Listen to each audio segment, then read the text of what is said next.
I just have to do this. Just can't believe that we're talking to Bob Harris in my garden. This is so weird, isn't it? We're all doing quite strange things. I love this fact. We had a nice chat yesterday, didn't we, on the phone? And we did a good catch.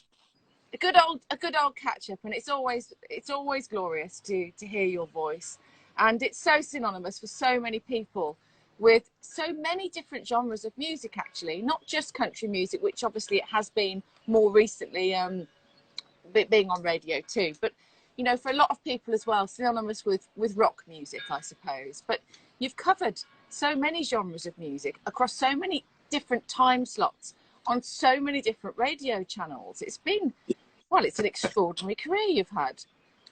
Yeah, I mean, I suppose, I started on Radio 1 in 1970, so it's nearly 50 years ago.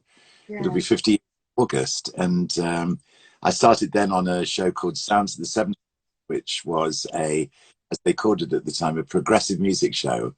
And I was doing the Monday program, which was more sort of singer-songwriter. I mean, it was very mixed. It was very mixed. I put in some old rock and roll and soul and lots of other types of music as well. But principally, it was fairly singer-songwriter based. And in those days, I mean, the wealth of wonderful new artists that had just come through or were coming through, you know, from Van Morrison, Joni Mitchell, Cat Stevens, Elton John. I mean, it was an incredible time.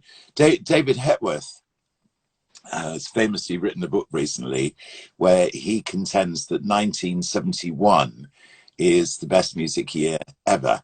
And when you think about it, sort of pound for pound, the charts of that year, with not just the singer-songwriters, but also with the rock bands, Led Zeppelin, Yes, Deep Purple, Black Sabbath. You know, in America, you've got Santana, the Allman Brothers Band, Carole King, Jackson Browne.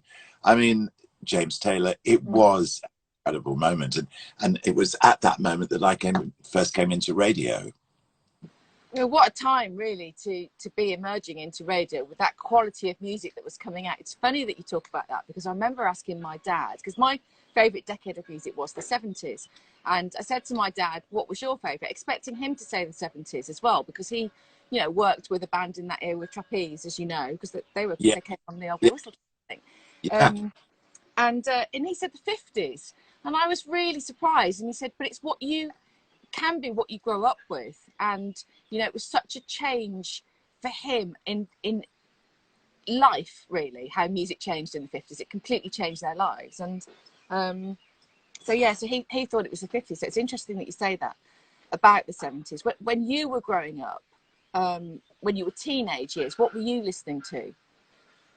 Well, I mean, I can go along with the 50s. You know, I think in terms of cultural change, the mid-50s, the impact of the mid-50s was more kind of amazing and profound than almost any other era that followed it.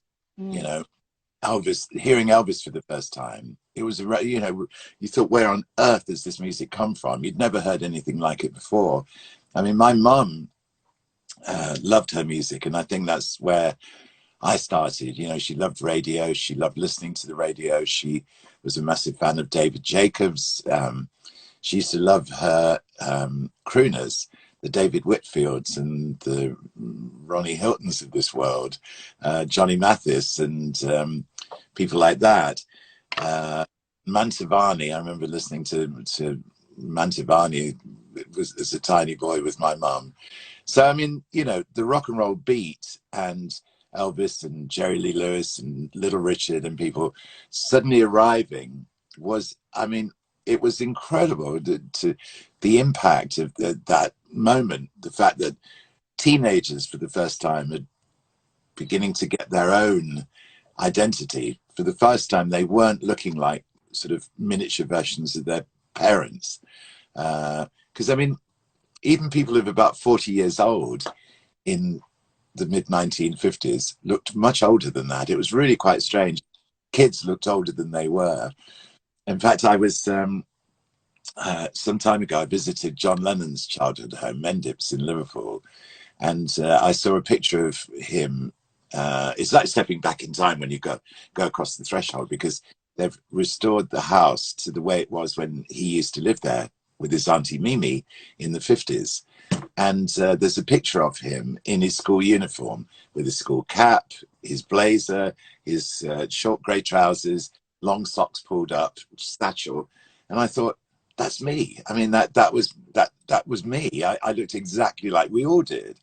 But then as we got later into the 50s and fired by this energy of rock and roll, you know, we had our own music now. We began to have our own culture. And as we moved into the 60s, it all transformed from this rather sort of grey, monochrome, black and white, austere, post-war atmosphere into this blazing rainbow of colours, you know, into the 60s with the Beatles and then psychedelia, you know, so that moment of 1955, 56 was the trigger for teenagers to discover themselves. I mean, it was a brand new feeling. Yeah, and I guess there'll never be a bigger change in music than as happened then mid-50s. And you just mentioned John Lennon then. I'd like to take you back to the first interview that you did with him. I watched it last night, and I've never seen him. I've never seen him like that in any other interview. He seemed so gracious and relaxed. What was that like from your perspective, going to talk to John Lennon? It was amazing that, I don't know, there were lots of things about it. The way it happened, first of all, because Elton John and I were really good friends at that time, and I bumped into Elton at a La Belle reception. There was a little venue in Kensington in a basement, and I was going down into the basement, and Elton was coming out, and we bumped into each other on the stairs, and we were chatting, and he said he's just about to go to the States and to start a tour over there, and that he was going to be playing Madison Square Garden. And he said, oh, don't tell anybody, but I think John Lennon's going to be joining me on stage at one point. And of course he did. It was the famous whatever gets you through the night moment. So I said, oh, you know, when you see John, tell him that we'd love to do something with him with Whistle Test. So I was sitting in the office about 3 or 4 days later, and the phone rings. You know, Mike Appleton, the producer of the program, picks the phone up and goes, hello, old grey Whistle Test, you know, like this. And I heard this voice at the other end of the line go, hello, is Bob Harris there, please? And Mike goes, who's calling? And he says, it's John Lennon phoning from New York, you know. So, oh, hi, John. He said, he got the rock and roll album. He said, I've got the rock and roll album coming out. Why don't you come over and do something with us? So Mike and I flew out to New York. We spent 3 days with him there. And it was the time that he and Yoko had discovered that she was pregnant with Sean. So John was so happy. I mean, he really was in a great space. And forget the fact that, you know, he used to be in the Beatles and I was the presenter of the Old Grey Whistle Test. It's just two blokes meeting. We just got on really, really, really well. I mean, we just felt so comfortable with each other. And all of those things combined, he'd got all his sort of wild weekend out of the way, come back from LA with all the tapes of the rock and roll album. And he just wanted to send a postcard to Julian, his son, who he hadn't seen for a little while. It all just fell into place and we were so happy. And Paul Gamashini said to me a little while ago that he thinks it's the most relaxed interview with John that he's ever seen. And I think he was so open, wasn't he? He just willing to talk. Yeah.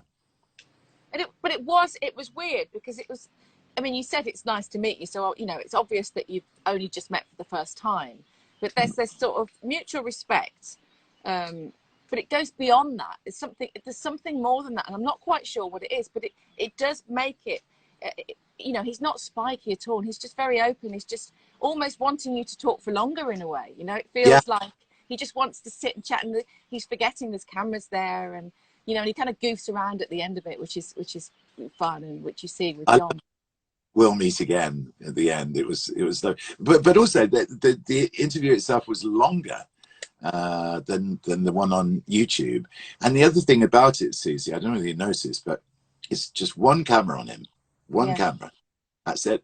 And the camera goes out and it comes back in every night. And that's the only movement that you get, coming in a little bit more and then out a little bit more. That was it. There was no fast cutting or, you know, flamboyant editing of any description. So you got to really kind of get to know this person. The camera's on them the whole time, and of course they're used to being on camera in that way, so he wasn't inhibited in any way by the camera, so you're just seeing much more of that person through this lens that just focuses on him for half an hour or so. I think that is also a very important part of the you know, communication of that film, because there isn't anything getting in the way. Do you know what I mean? We're not in between four cameras. You're not getting all sorts of different things happening to distract you from that person. You've got the chance to really get to know them, and I think that's really an important part of the reason that interview seems so warm. Yeah, it could be. It's a wonderful interview. It's on YouTube if anybody hasn't seen it. You definitely go and check it out. It's a really, really interesting, and it's a wonderful listen. Bob, let's talk about the old grey whistle test, shall we? I dipped into a few clips last night, and I honestly, if I'd had a big jumper with some badges, I would have worn it today. I would have put it on in honour of your wonderful dress sense back in the 70s. When it started, it was obviously a show about albums. I mean, God, I really wish that we had the old grey whistle test now. We have Jules Holland, which is, you know, a bit different, because that is kind of snappy and buzzes around, and it's a great format, very completely different. But the old grey whistle test, a lot of people grew up with it, and it kind of, I suppose it divided people really in terms of what they were listening to. Well, in the very early days, I mean, first of all, the fashions. I mean, all the fashions. My daughter Flo was 23 yesterday, and you know, whenever she sees any old photographs of me, or mostly anyway, she goes, "Oh, what did you look like?" You know? And I say to her, "Wait, no, I was an icon of fashion." You know, effortlessly cool, Bob. this is how everybody looked, believe it or not.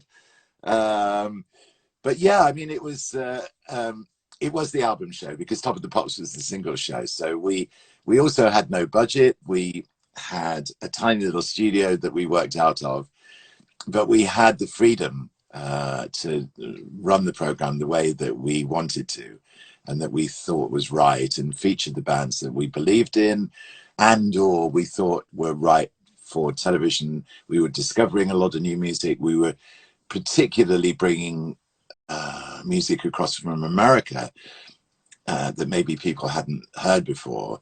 You know, literally bands like the Eagles and Steely Dan and Bonnie Raitt, Jackson Browne. You would have discovered them first on the Old Grey Whistle test, possibly in parallel with my program also on Radio 1. But so between us, hang on a second. Oh, Flo is watching right now. Oh, how funny. She just sent me a text to say, "I'm watching your interview."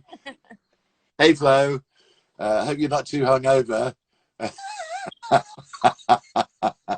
hope she is. Yeah, so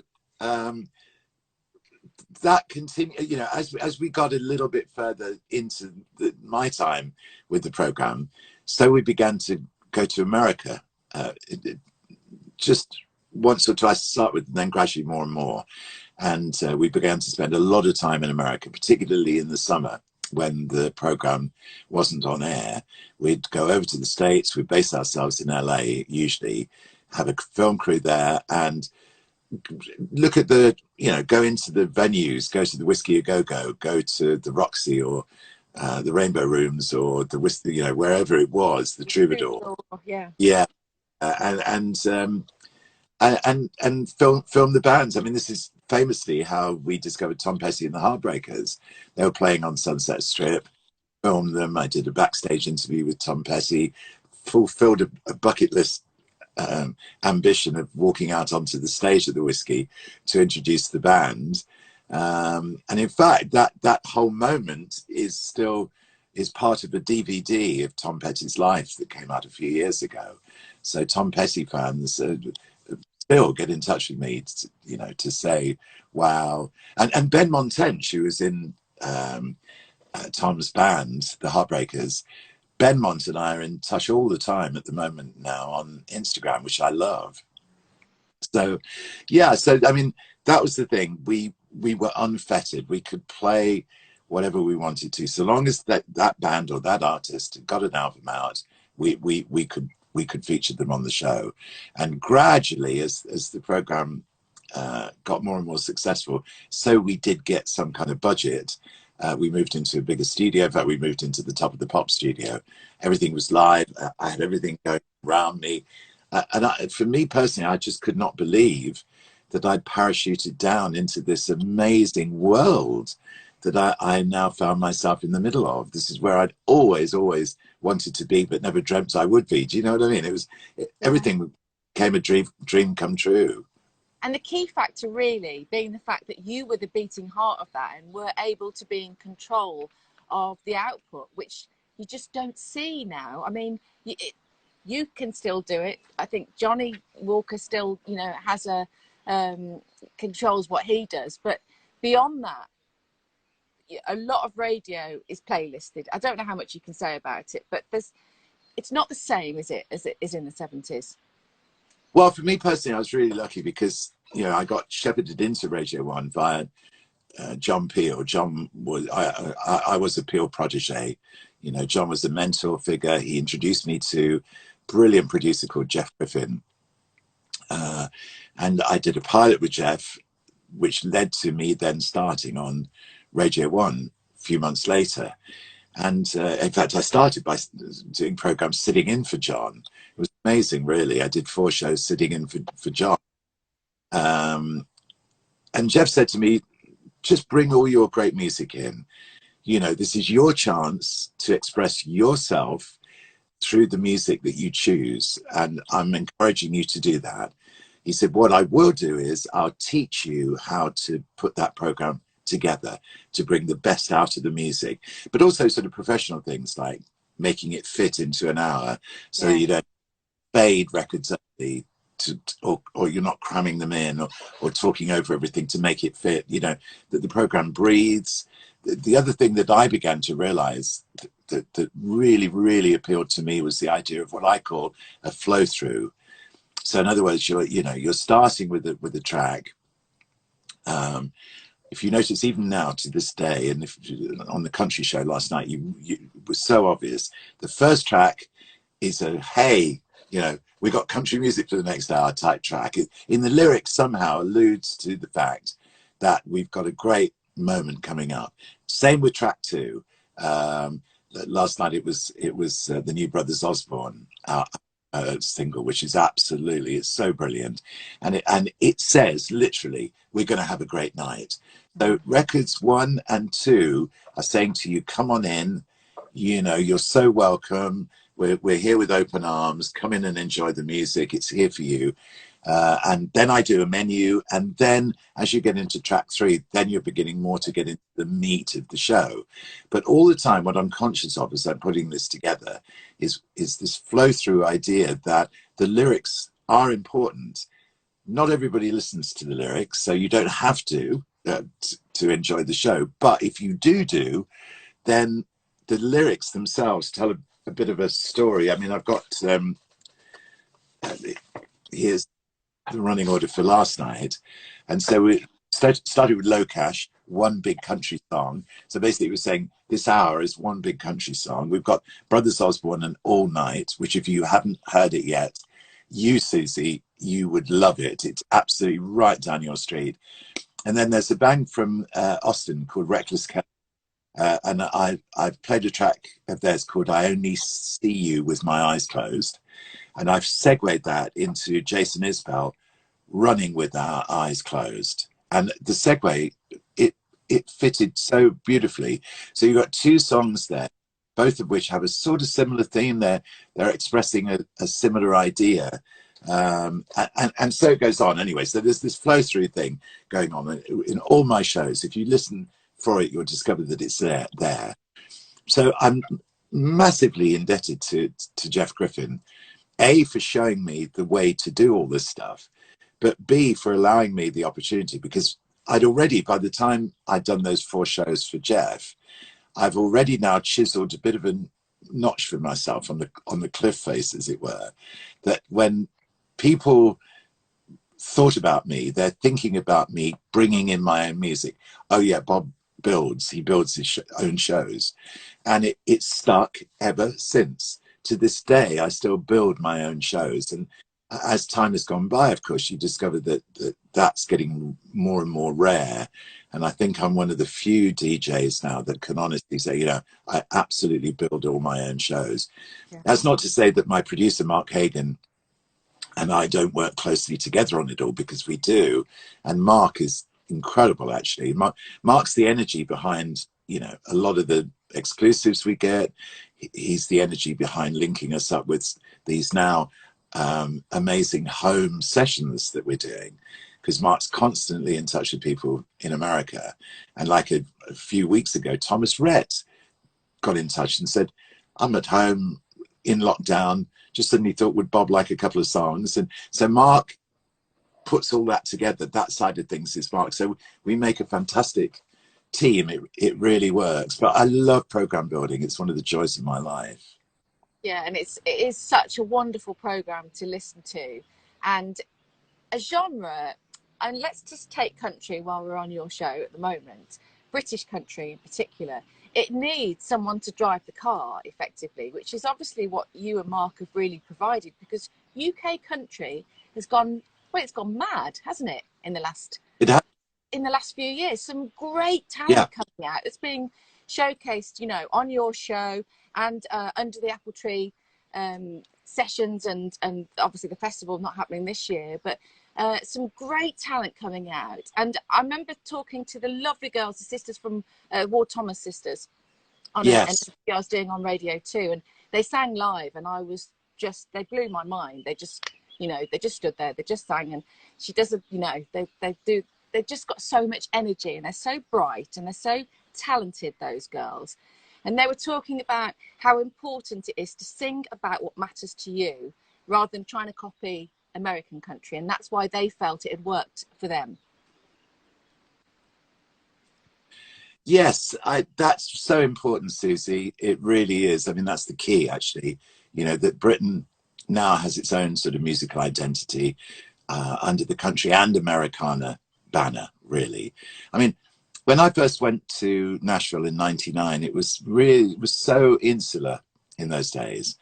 A lot of the artists that have been around for a long time, you know, George Strait, Alan Jackson, I didn't see any reason why they should even particularly necessarily cross the county line, you know.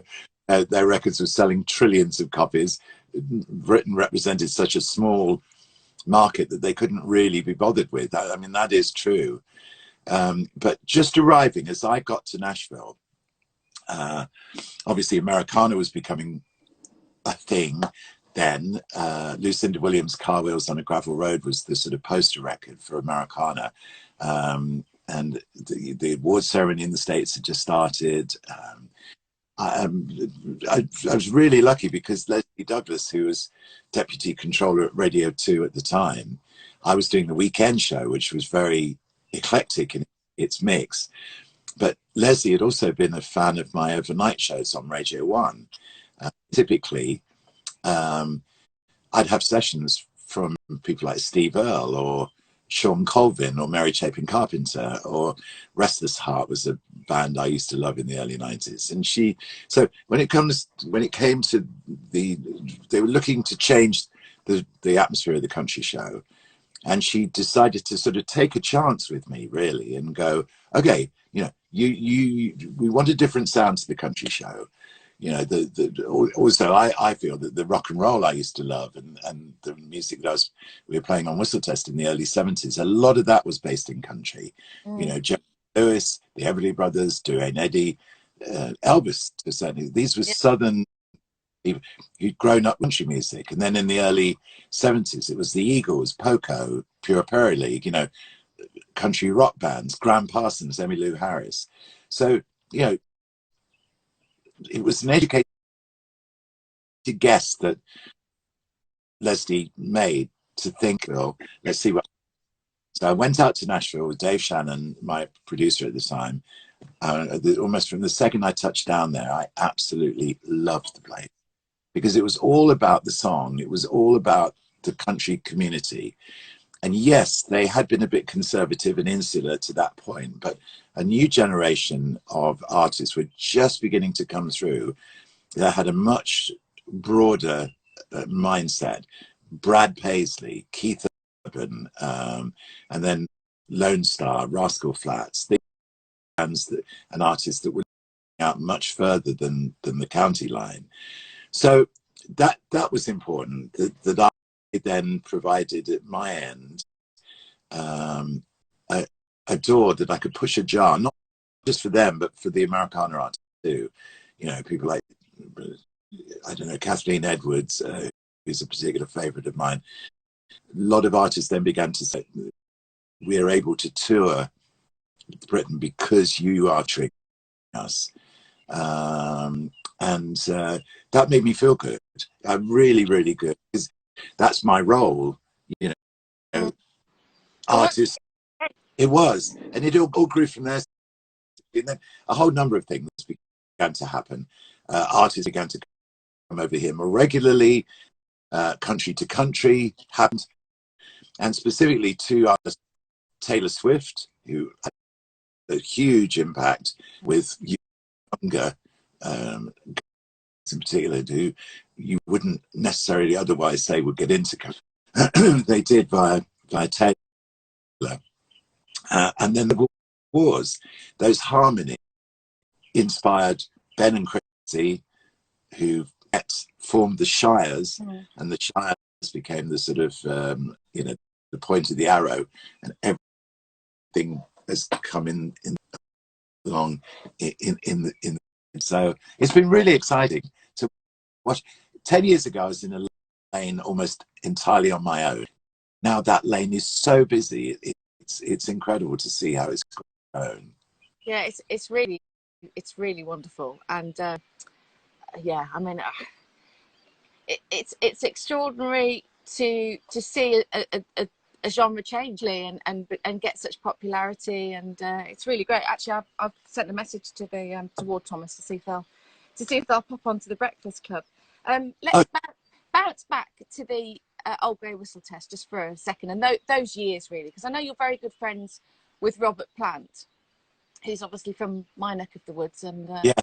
Vice President of Wolves Football and so on. A lovely man, but obviously an incredible talent who's also changed music genres and dipped in and out. And going back to the 70s, was there a point for you where you thought Led Zeppelin were the biggest band in the world? Oh yeah, well they were. You realize this more when you went to the States and saw them in America.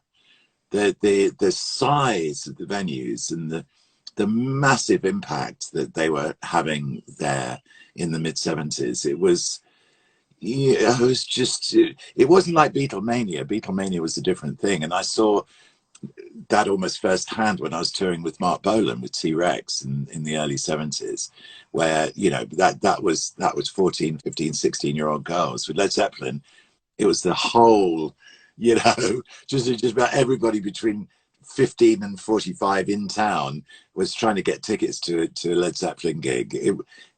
They were absolutely massive. It was really exciting to be anywhere near that at the time. Yeah, I bet. And you just casually dropped in there that you were touring with Marc Bolan. I mean, what was that like, being on the road with somebody like that? Oh, Mark, well, it was amazing. It was, I mean, I met Mark through John Peel in '67, and Mark and I became really good friends. And Mark and his wife, June, and me and my first wife, Sue, used to hang out together all the time. He and June lived in Ladbroke Grove, not far from Portobello Road when we first met them. And then as Mark became a bit more successful, they got a flat near the canals in Maida Vale, Little Venice. And Mark and I used to sit around absolutely surrounded by singles on the floor. We used to have these like record hops where we'd play each other our favorite records, and Mark's knowledge of old rock and roll was unbelievable. And he had a lot of rarities, and so did I, and we used to love that. Just, I mean, this was 1968, that sort of time. We were all quite sort of hippie, and then I used to go down to Trident Studios a lot when Mark was recording there with Tony Conti, and David Bowie was recording there as well. So I used to hang out with David and Mark. There was a thing in the press at the time that there was some animosity between them. You know, is it not that it was a Beatles Stones thing, because neither of them were really that famous yet, but it wasn't like that at all. They were really good friends. And in fact, Mark played guitar on the follow-up to The Prettiest Star. David followed Space Oddity, rather. It was called The Prettiest Star, and Mark played guitar on The Prettiest Star. It's a wonderful guitar solo of Mark's on that. So, you know, they got on really well, and I loved hanging out at Trident. Oh my God, it was just such good fun. And then later with Queen, because Queen used the same studio. But so Mark and I were really good friends, and because I now started on Radio 1, I was, I think, probably about the first person to play Ride a White Swan, because that came out at about the time that I started on Radio 1. And then so Mark's beginning to have big hits now, Jeepster, Hot Love, and the tour that started the following year, the T-Rextasy tour. Mark said, well, why don't you come out, you be the support band. If you play records on the stage for maybe half an hour, 40 minutes when people are arriving, and then there was a little break, and then I would go back on stage and introduce Mark and the band. So I was sitting on stage with this massive, great sound system, banging out these amazing album tracks, you know, to the kids who were arriving. It was such good fun. And then we tried to devise as many different ways of introducing T-Rex as we possibly could, because, you know, by the time I was about to introduce Mark on stage, you couldn't hear anything. The screams, the level of screaming was just so piercingly high. It was Beatlemania, as close to it as we'd seen since.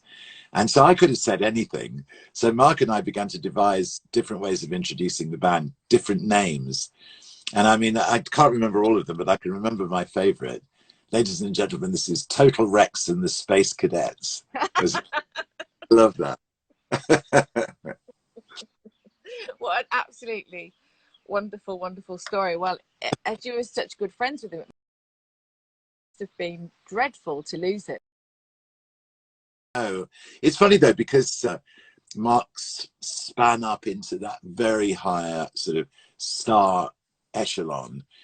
There's a line above which people suddenly become much less accessible. And that happened around the time that Mark was working with Ringo on the Born to Boogie film.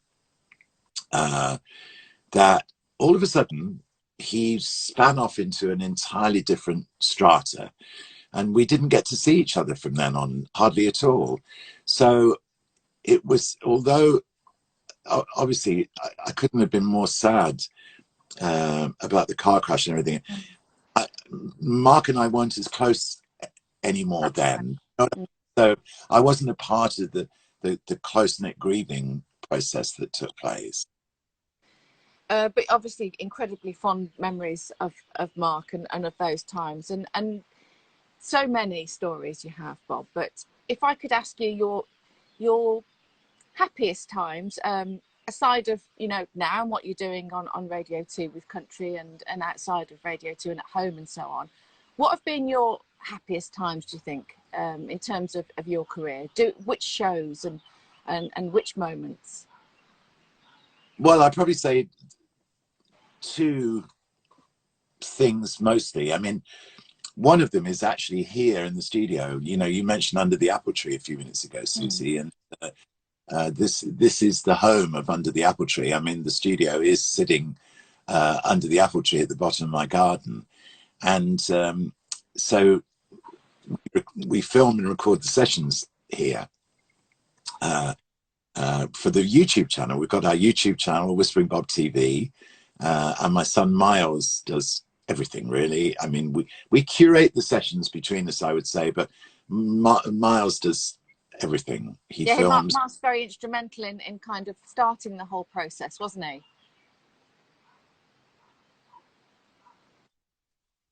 How funny. Just as we talk about him, he tries to phone me. Oh. Connected. Yeah.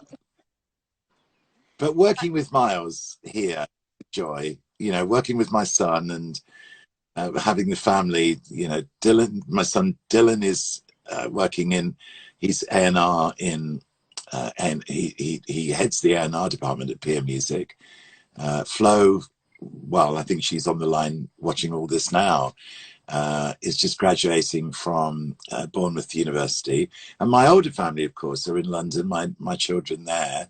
I'm just so proud of them all. So anyway, I think that's a big thing for me, you know, working with Miles and the two of us having such a great partnership together. So that's one aspect of it. The other aspect is the time I spent in the 70s in America. Well, I mean, and in Nashville. America, up until now, has been my dream. I mean, I'm having a serious rethink on what's happening in the States right now. I think it's horrendous what's going on in America right now. But, you know, it's stretching my love affair with America to the limit, frankly. But up until now, America has represented a huge part of my life. I've spent a lot of time over there through the years. Yeah, but particularly, I would say the West Coast in the 70s, Suzi. Wow, that was LA, you know, street band on Malibu Beach. I mean, you can't beat moments like that, you know. So that I would say America in the 70s is pretty near the top of the list. There's been a lot of documentaries over the last few years about Bruce, and obviously he did his amazing show in Broadway, which was fantastic. So I watched a recording of that. Loved it. What's Bruce like? He was I was just so impressed with him. If anybody was kind of born to do what he's doing, it was Bruce. He was absolutely, he's been meeting him in the 70s for the first time. We met in 75, and there was nobody I'd met that was more committed to the whole idea of being absolutely immersed in music and expressing yourself through music, having a band round you, living that lifestyle, you know. That was Bruce, and he was absolutely the real thing. I was so impressed with him. The best concert I ever saw was Bruce Springsteen playing in New Haven in 1978. It was 4 hours, the energy level, it was sensational. In fact, we did an interview together after he came off stage at about 1 o'clock in the morning in his dressing room. It's still on YouTube. Have a look at it. It mostly consists actually of me sitting there with this expression on my face going, I'm with Bruce Springsteen, you know. I mean,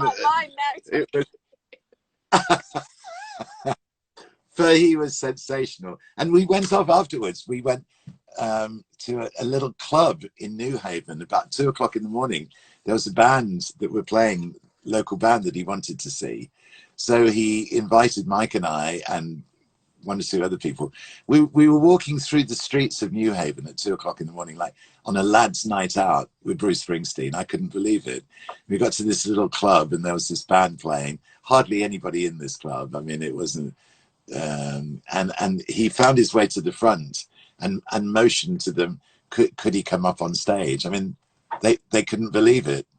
this is Bruce Springsteen, wanted to jam with us at 3 o'clock in the morning. And they did Pretty Flamingo. I always associate that song with Bruce. Yeah, Bruce Springsteen. It was just that night was one of the great nights, honestly.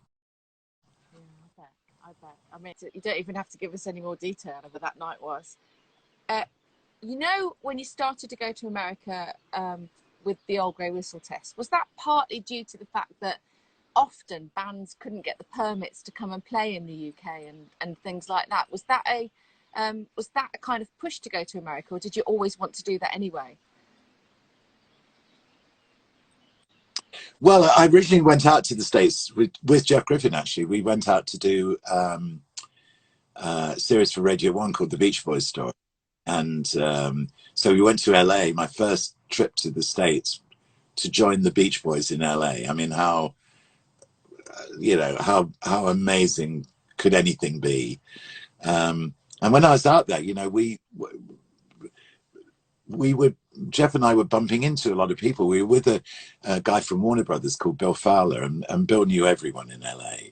So that night that we arrived, we were staying at the Beverly Rodeo Hotel in Rodeo Drive in Hollywood, in Los Angeles. I mean, even now I sort of have to pinch myself to think, did this happen?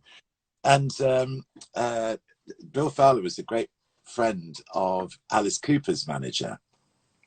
And so the first night that we sort of, you know, we arrived on this particular evening, and the following night we'd arranged to see Alice. He was coming over to the hotel to meet us, and then we're going out for the evening, going out for a bite to eat, and then later into a place called the Rain. So about 5 o'clock in the evening, Alice Cooper arrives, and I'd met him, obviously, he'd done Whistle Test and stuff, so we knew each other a bit. But I was so amazed. He arrived he was in a really crisp white shirt, check golfing trousers. He had golf clubs sticking out the back pocket. He'd just come off the golf course having played around with Johnny Mathis. I mean, it just didn't. What?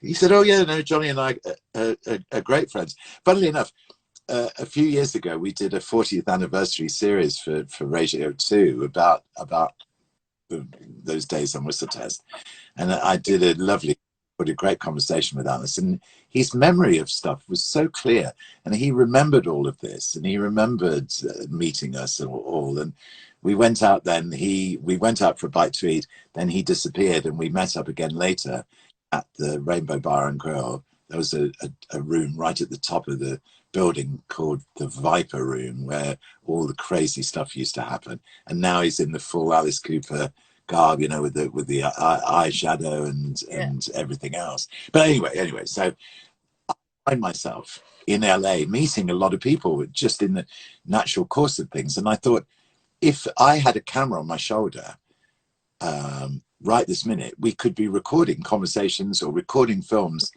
So I phoned Mike Appleton and I said, "Listen, I'm here for 3 weeks, which I was. Why don't you come over and maybe we could do a couple of bits of filming?" So Mike literally gets on a plane, comes out to LA. We do a big interview with Carl Wilson at the Beach Boys studio in Santa Monica. I loved Carl. He was so gentle and kind. And I was a big fan of Jesse Colin Young, who is on Instagram, by the way. I follow him on Instagram. Still, he's grey-haired like me, and you know, but he was in the band called the Youngbloods. Get Together was one of the big hippie anthems of the late 60s. Anyway, we flew up to San Francisco and then drove to Point Reyes. He had a little studio in a place called Point Reyes, just north of San Francisco, up in the hills. It was beautiful. So we filmed with Jesse Colin Young, and it set the precedent for us then to begin to go out to America on regular filming trips. That's what we did. And spending, like, there was one summer I think I spent probably 7 weeks solid out in LA. Amazing. I just absolutely loved it. Yeah. Are you with us? Are you back with us, Bob? Yes, I am. Oh, and the crowd went wild. I'm so sorry. There's something technical here with 4G. It's every day now we're having a problem, but I'm glad you're back. And while you're there, You properly now. You were very hazy before. I thought it was because I was rambling on so much. Everybody no, got brains. I'm hanging on your every word, and I could see it was hazy, but I thought as long as you can hear me, it's most Yeah, important. The audio, isn't it? yeah. So, I won't keep you long, just in case it happens again. But it would be remiss for me to not ask you about. We were talking obviously about Old Grey Whistle Test and varying different stories of you being on the West Coast and setting a wonderful picture for us, transporting us over to LA, which has been really glorious this morning.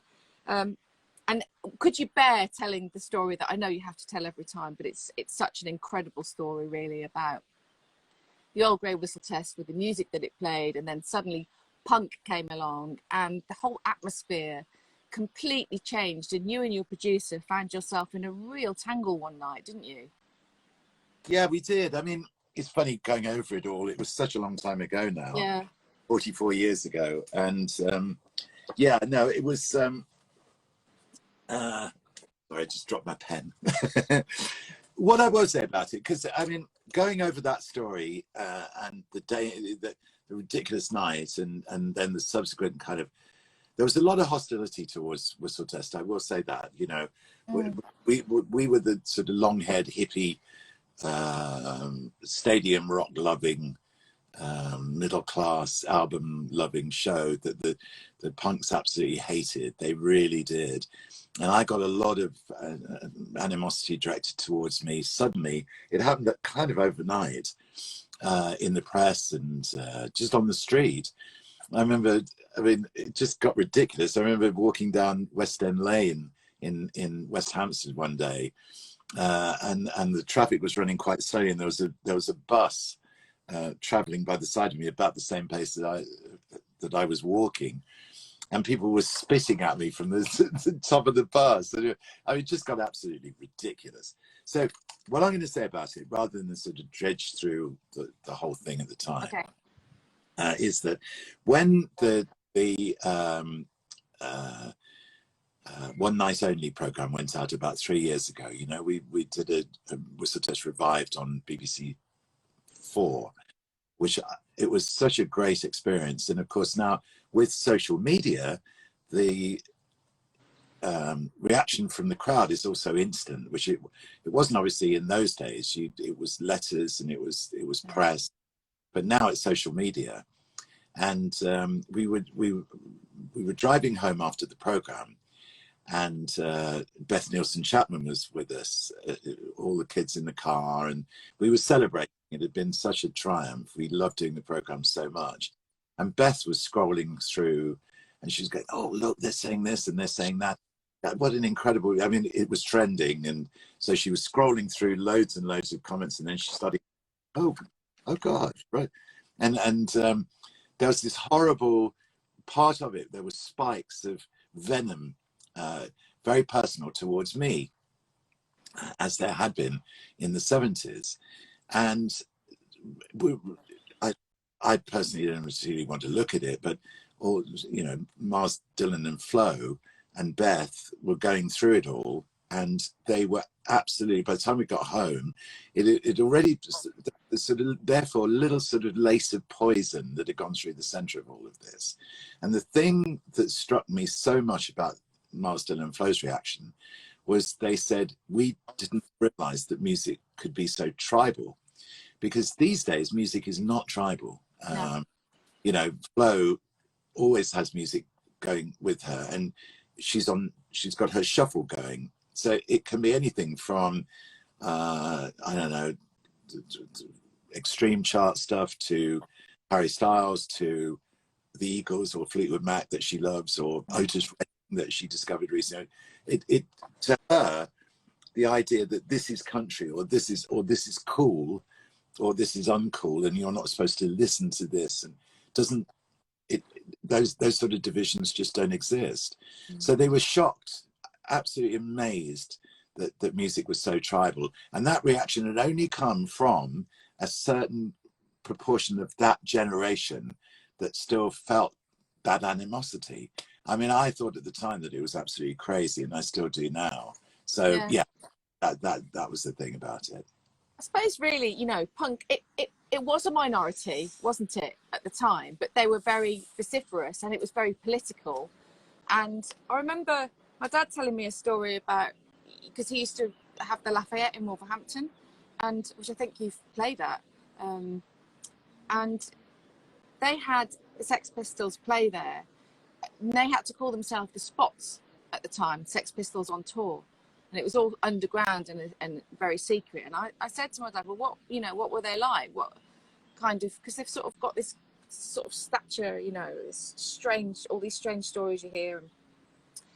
And he said, well, you know, for him, it was not his kind of music at all, you know, so for him, it's noise really. And Sid Vicious was at the side of the stage, and he'd got a razor blade, and he said it was just like nothing he'd ever seen before. It was just sort of came literally overnight, and he was just confused by the whole thing. And I think, you know, looking back at it now, it's glamorized now, I think, with the makeup and the hair and the clothes and everything. But it was violent, wasn't it? I mean, it definitely had a violent side to it. Yeah, it did. It was. I mean, we were in a difficult position. We were sort of painted into a corner in that respect with Whistle Test, because Whistle Test was an album show, and so a lot of the new wave and punk music happened on little indie labels that sort of appeared out of nowhere, that we simply weren't able to feature on the show, because that was the deal with the BBC. The singles program was Top of the Pops. We were an album show. You had to have an album out to appear on Whistle Test. So we were caught in that way. And it wasn't, everybody always thought that we must be horrendously anti-punk. Well, we weren't, you know. It was just that we couldn't play that music. I mean, I still think to this moment that the New Rose by The Damned is one of the great singles. And there's no doubt about the fact that, you know, and by the mid-70s, rock, if you like, stadium rock, had become really, really overblown. With all the I can't remember, it might have been Yes. I was seeing them, was it at Madison Square Garden? And the drummer arrived on stage. There was a pod that slowly came down from above and landed on the drum riser. And the idea was, you know, that there's dry ice going everywhere, and the front doors of the pod opened up, and he stepped out and sat down at the drum kit and started to play. And so this pod comes down and it lands, and the doors start to open, but they get stuck about halfway. And so he's trying to, you know, first of all, he stands there hoping that this is going to happen, and then no, it doesn't. And then a couple of roadies jump up and try and prise these doors open, and you see these hands that are trying to push the doors of this pod open, and you think, wait, what has this got to do with Heartbreak Hotel by Elvis? Do you know what I mean? Yeah. And but the punk movement it brought back that 2 minutes of phenomenal sort of energy, you know, raw energy that rock and roll brought us 20 years earlier. Yeah. So I didn't have any, in that way, I did not have any resistance to it. But then once you start getting attacked by it and you're in physical danger, if you go to gigs and all that kind of stuff, then it's very hard to stay subjective. You begin to become objective about this. Wait, you're taking it more and more personally as more and more hostility is directed towards you. And that's what happened to me, you know, and yeah, so it was, anyway, towards the end of the 70s, I've been in this epicenter of everything for nearly 7 years now. And my lifestyle had begun to get really ridiculous. So, you know, spending so much time in the States and everything else. And I needed to just take stock of where I was. You know, it had all happened to me so quickly. And you know, I got absolutely swamped by it all. Sorry, I'm having trouble. In a good way, most of it, but I needed to step back. So I spent about a decade just taking stock, and then I went. It was funny actually, Suzi, because the last national show I did was the Old Grey Worcester Test on New Year's Eve, 1979 into 1980, introduced Blondie on stage at the Apollo in Glasgow. And the first show I did back after that was on the 6th of January 1990, my first regular show back on Radio 1. So the 80s completely as good as passed me by. I was doing local radio, which I loved, spending quite a lot of time in Italy, which I loved. And it was a chance for me to sort of battery charge, really, and come back to the point where I've got much more of a kind of handle on things now than I ever did do in the 70s, you know. So I'm enjoying everything more now than I ever have done, and that really is true. And you've had to recharge your batteries again recently.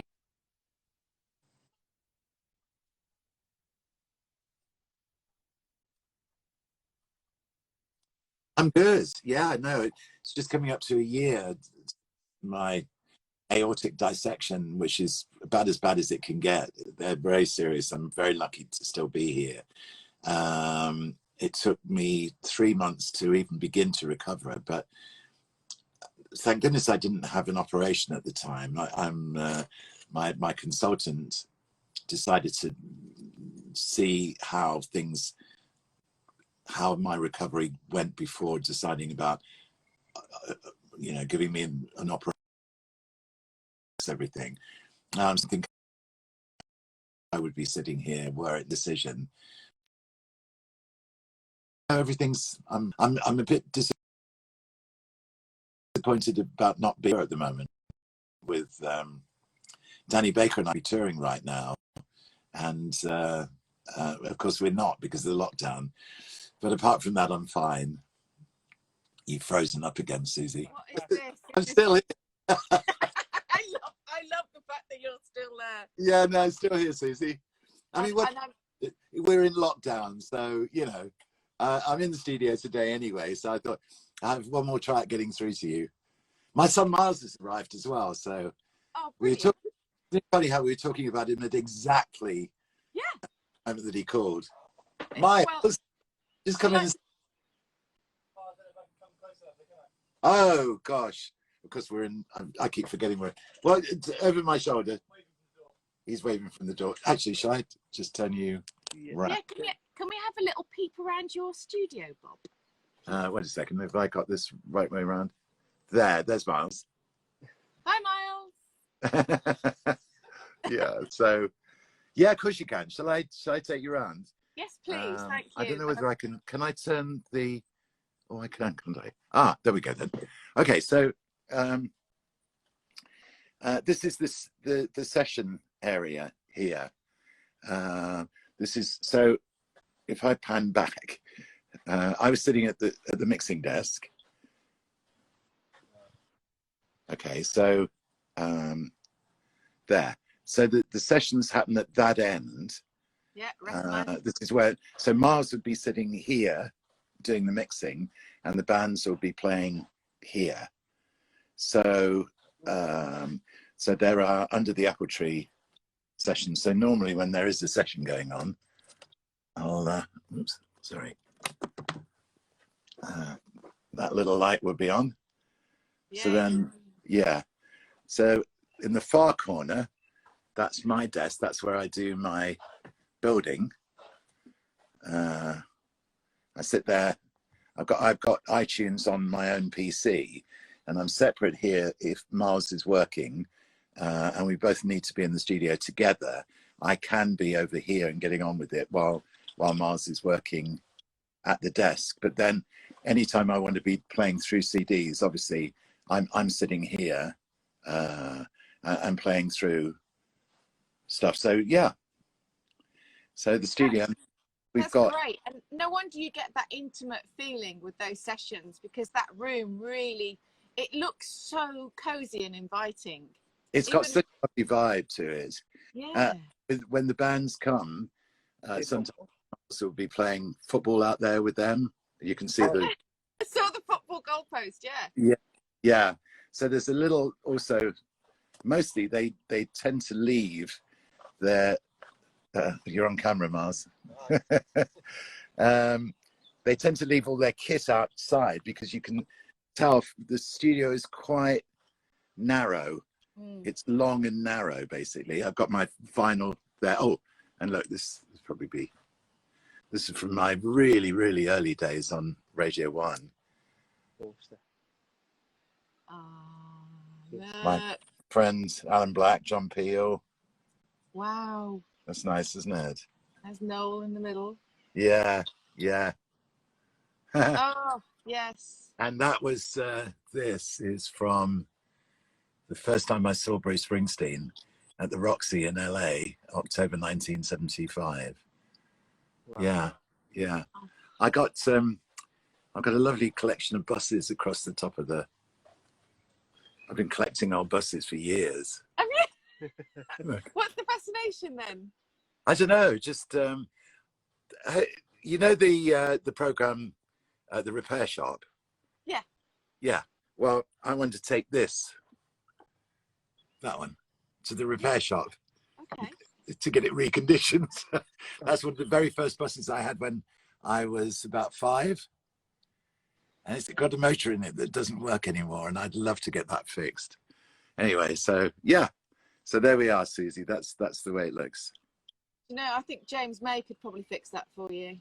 Do you think? I'm waiting to get an email. He probably could. Yeah, I think he loves that. He loves all that. He'd probably make a television program out of it, a slow television program out of it. Yeah. I love the Bob. Yeah. Before I lose you again, one question that I did think was a lovely question from one of our breakfast clubbers. He said, if you could create your own mega super group, or as my Geordie Lodger would say, mega super group, from any artists that any artists basically, dead or alive, who would you put in your band? Oh my goodness. I know, I should have given you warning over this. Yeah, it's time to think about that. Wow. Gosh, I'm just trying to think. It's a bit like putting the best football team together that works together as well, isn't it? It's not just picking your favourite artist. They've got to be able to gel together. Yeah. I was thinking about it yesterday because initially I thought, well, you've got to have Eric Clapton. Yeah. Or Jimi Hendrix. Or Jimi Hendrix. And then you start doing this, you see, and then you pick a bass player. Pick a bass player. Well, probably Jack Bruce. I mean, it is really, really difficult. I mean, you can't look much further than John Bonham as a power drummer. And again, I suppose it depends, doesn't it, on what sort of band you're putting together, what sort of music you're going to play, how powerful drive you want. If it's drive you want, then John Bonham would be. Let's say it's the ultimate rock band. Well, you can't go much further than just Led Zeppelin. I knew you were going to say that. Do you know what I mean? Yeah, Robert's one of the best there have ever been. They were driven by John Bonham, who was just, I mean, you know, the power drummer of all time. Jimmy Page was such an innovative guitar player. And John Paul, well, because John Paul got very much more into Americana about 10 years ago, did production work with, I'm trying to think of the group, I think it was Crooked Still that he worked with. I think it was Crooked Still. And went on tour to some of the great sort of bluegrass venues of the world. So you've got that's it, Led Zeppelin. I'm struggling to see further than Led Zeppelin. Bob, that's a great answer. I think that's a perfect answer. Otherwise, you and I could be here all day going, oh. Yeah. Yes. What about? I was supposed to go to Nashville this year. I was going to do a road trip from Austin after the MotoGP race, and we were going to drive through Dallas, and we're going to go Memphis, Nashville, which obviously we haven't been able to do, sadly. And I was going to catalogue it, make a little film for YouTube, and send you some pictures and ask you for some tips on where to go. But maybe in the future we'll be able to do that again. Yeah. So I'm gonna say thank you so much for your time. I've loved it, Susie. Well, I always love seeing you anyway. So Oh, thank you. Well, it's just great to hear, you know, your stories, and some of those I haven't heard some of them that you told today, which is pure joy. So thank you for your All time. right. Good luck with everything, and I Thank hope you. Soon things can get going in the music industry. Oh, Because it's so totally. hard hit, isn't it? Yeah. Well, as I say, I'm supposed to be on tour at the moment with Danny Baker, and I'm missing walking out on that stage. I really, really am. Yeah. I Mm. bet. Well, lots of love to you, All Bob, right. to Mars, to all the family, to everybody Yeah. that's watching. Thank Yeah. you for joining us. See you soon then. Have a good day. Lots of love. Lots of love. Bye. Bye. Bye. Bye. Thank you, Geordie Lodger. Is that sorted? Mm-hmm. Well, what a shenanigans we're having with the 4G Breakfast Clubbers. Thank you for holding in there. I, as you can tell by my face, just love Bob Harris. I've always loved him and have the ultimate respect for him. He's an amazing music pioneer and DJ and broadcaster and journalist. So thank you, Bob, for your time today. Thank you for your time today. I hope you have a great weekend. I've got BT Sport this weekend, and we'll be back on Wednesday. We're back in the motorsport field. We'll be back with Sam Lowe's on Wednesday, getting all the lowdown on what's happening, where we are with racing. Will we race again this year? Maybe we can find out a bit more from Sam, who's back on his bike today, I think, as I speak. He's riding today. So have yourselves a lovely weekend. And message me anything you want to talk about next week. You know how the Breakfast Club works by now. Big kiss. We hope that we've lightened your lockdown.